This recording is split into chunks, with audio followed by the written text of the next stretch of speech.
Hi guys, ఈ వీడియోలో మీ యొక్క ఐసిఐసిఐ బ్యాంక్ సేవింగ్ అకౌంట్లో మీరు బ్రాంచ్కి వెళ్ళలేకుండా మీ ఐమొబైల్ పే యాప్లోనే మీ యొక్క కమ్యూనికేషన్ అడ్రస్ని అప్డేట్ చేయడం ఎలా అనే దాని గురించి క్లియర్గా ఎక్స్ప్లెయిన్ చేశాను.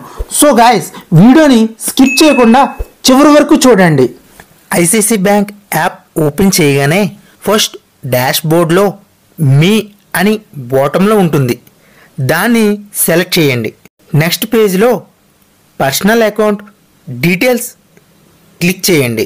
ఆ నెక్స్ట్ పేజ్లో మీ అకౌంట్ డీటెయిల్స్ అన్నీ రిఫ్లెక్ట్ అవుతాయి. స్క్రోల్ డౌన్ చేస్తే కమ్యూనికేషన్ అడ్రస్ దగ్గర అప్డేట్ అని ఉంటుంది, అది క్లిక్ చేయండి. న్యూ పేజ్ ఓపెన్ అవుతుంది. నెక్స్ట్ పేజ్ మీరు దేనిలో కమ్యూనికేషన్ అడ్రస్ అప్డేట్ చేయాలనుకుంటున్నారో దాన్ని సెలెక్ట్ చేయండి. నేనైతే ఉన్న ఆల్ బ్యాంక్ అకౌంట్స్ని సెలెక్ట్ చేసి ప్రొసీడ్ క్లిక్ చేశాను. అంటే క్రెడిట్ కార్డ్ అండ్ సేవింగ్ అకౌంట్లో సేమ్ అడ్రస్ అప్డేట్ అయిపోతుంది. నెక్స్ట్ పేజ్లో మీ అకౌంట్స్ డీటెయిల్స్ అలాగే ఎగ్జిస్టింగ్ కమ్యూనికేషన్ అడ్రస్ ఉంటుంది. చెక్ చేసుకొని ప్రొసీడ్ క్లిక్ చేయండి. నెక్స్ట్ మీ యొక్క ఆధార్ కార్డ్ నెంబర్ అడుగుతుంది, అది ఇచ్చి ప్రొసీడ్ త్రూ ఆధార్ క్లిక్ చేయండి. నెక్స్ట్ ట్యాబ్లో ఆధార్ వెరిఫికేషన్ కోడ్ వస్తుంది, ఎంటర్ చేసి వెరిఫై చేయండి. ఈ విధంగా అథెంటికేషన్ సక్సెస్ఫుల్ అని నెక్స్ట్ ట్యాబ్లో మీ యొక్క ఆల్ డీటెయిల్స్ అలాగే as per Aadhaar details fetch అవుతాయి. ఒక్కసారి చెక్ చేసుకొని ప్రొసీడ్ క్లిక్ చేయండి. నెక్స్ట్ పేజ్లో మీ డీటెయిల్స్ కరెక్ట్గా ఉన్నాయా లేదా అని చూపిస్తుంది. ఇందులో మీరు ఎటువంటి చేంజెస్ చేయలేరు, కేవలం ల్యాండ్ మార్క్ మాత్రమే ఎడిట్ చేయగలరు. దానిలో మీరు మీ యొక్క ల్యాండ్ మార్క్ని మెన్షన్ చేయండి. టర్మ్స్ అండ్ కండిషన్స్ టిక్ చేయండి. వీడియోలో చూపిన విధంగా ముందుగా రెడ్ కాలంలో హైలైట్ అవుతున్న టర్మ్స్ అండ్ కండిషన్స్ని క్లిక్ చేసి క్లియర్గా చదువుకొని ఇంతకుముందు ట్యాబ్లోకి వచ్చి ఫైనల్ టిక్ చేసి కన్ఫర్మ్ డీటెయిల్స్ క్లిక్ చేయండి. నెక్స్ట్ పేజ్లో మీ యొక్క న్యూ అడ్రస్ అప్డేట్ దేనిలో అవుతాయో చూపిస్తుంది. ఫైనల్గా అవి చూసుకొని కింద అప్డేట్ అడ్రస్ క్లిక్ చేయండి.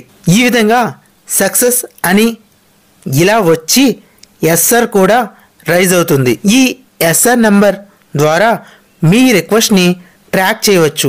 ఎస్ఆర్ నెంబర్ మీరు మెసేజ్ అండ్ మెయిల్లో కూడా వస్తుంది.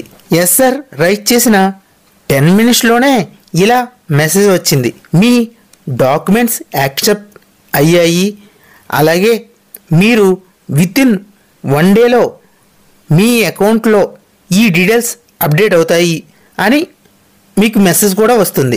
నాకైతే ఎగ్జాక్ట్ 24 అవర్స్లోనే మొబైల్ యాప్లో అప్డేట్ అయిపోయింది. గాయ్స్, చూసారు కదా, మీరు ఉన్న చోటు నుంచే మీ యొక్క ఐమొబైల్ పే యాప్ సహాయంతో మీ కమ్యూనికేషన్ అడ్రస్ని యాజ్ పర్ ఆధార్ ఏముందో సేమ్ అదే విధంగా వచ్చే విధంగా చేంజ్ చేసుకోవచ్చు. ఇది జస్ట్ 24 to 48 అవర్స్లో మీ యాప్లో కమ్యూనికేషన్ అడ్రస్ అనేది అప్డేట్ అయిపోతుంది. ఇన్ కేస్ మీకు అవ్వకపోయినా మీకు ఇచ్చిన ఎస్ఆర్ నెంబర్ని యూజ్ చేసుకొని కస్టమర్ కేర్తో మాట్లాడి ఆ ఎస్ఆర్ యొక్క స్టేటస్ని కనుక్కోవచ్చు. దానికి ఫర్దర్ ఎనీ అదర్ డాక్యుమెంట్స్ కావాలన్నా మీరు కస్టమర్ కేర్ సహాయంతో మీరు వాళ్ళకి మెయిల్ చేయడం ద్వారా మీ అప్డేట్ని మీరున్న చోటు నుంచే ఈజీగా అప్డేట్ చేసుకోవచ్చు. అలాగే గాయస్, మీకు మరో ముఖ్యమైన విషయం, మీ యాప్ ద్వారా మీరు కేవలం మీ యొక్క ఆధార్లో ఉన్న అడ్రస్ని మాత్రమే మీ కమ్యూనికేషన్ అడ్రస్ కింద చేంజ్ చేసుకోవచ్చు. ఈ విధంగా కాకుండా మీరు మరే విధమైన అడ్రస్ని అప్డేట్ చేయాలనుకుంటే, ఎగ్జాంపుల్గా చెప్పాలి అంటే నా communication address as per Aadhaar ఏపీలో ఉంది, బట్ నేను ఇప్పుడు తెలంగాణలో ఉన్నా. ఇక్కడ నేను ఉంటున్న అడ్రస్కి నా బ్యాంక్ అకౌంట్లో అడ్రస్ అప్డేట్ చేంజ్ చేయాలనుకుంటున్నా. ఇప్పుడైతే నా అడ్రస్ని యాజ్ పర్ ఆధార్ ప్రకారం ఏపీలో అడ్రస్కి చేంజ్ చేసుకోగలిగాను. ఓన్లీ ఐమొబైల్ యాప్ని యూజ్ చేసి. కానీ నేను ఉంటున్న హైదరాబాద్ అడ్రస్కి చేంజ్ చేయాలంటే ఖచ్చితంగా నేను నియరెస్ట్ బ్రాంచ్ని విజిట్ చేయాల్సి ఉంటుంది. అక్కడ బయోమెట్రిక్ ద్వారా నేను నా అడ్రస్ని అప్డేట్ చేసుకోవచ్చు. ఈ ఒక్క మార్గం ద్వారా మాత్రమే మీ యొక్క కరెంట్ అడ్రస్ని అప్డేట్ చేసుకోగలరు. కరెంట్ అడ్రస్ ప్రూఫ్గా మీరు ఉంటున్న అడ్రస్ యొక్క ఎలక్ట్రిసిటీ బిల్ అండ్ రెంటల్ అగ్రిమెంట్ని తీసుకుని వెళ్ళవలసి ఉంటుంది. సో గాయస్, ఈ వీడియో ద్వారా మీ యొక్క ఐమొబైల్ పే యాప్లోనే ఏ విధంగా మీ కమ్యూనికేషన్ అడ్రస్ అనేది చేంజ్ చేసుకోవచ్చో ఈజీగా మీకు అర్థమైందని అనుకుంటున్నాను. అలాగే నియరెస్ట్ బ్రాంచ్కి వెళ్ళి మీ కరెంట్ అడ్రస్ని అప్డేట్ చేసుకోవడం గురించి ప్రాసెస్ కూడా మీకు తెలిసింది అనుకుంటున్నాను. మరి ఈ వీడియో మీకు యూజ్ అయిందనుకుంటే ఖచ్చితంగా ఒక లైక్ చేయండి. అలాగే ఫ్యూచర్లో ఇటువంటి మరెన్నో వీడియోస్ మీరు నోటిఫికేషన్ ద్వారా పొందాలి అనుకుంటే ఇప్పుడే మన ఛానల్ని సబ్స్క్రైబ్ చేసుకుని పక్కనే ఉన్న నోటిఫికేషన్ బెల్ అనేది ఆన్ చేసి పెట్టుకోండి. దాని ద్వారా నేను ఎప్పుడు ఏ వీడియో అప్లోడ్ చేసినా మీకు ముందుగా నోటిఫికేషన్ రావడం జరుగుతుంది. Thank you for watching guys. జై హింద్.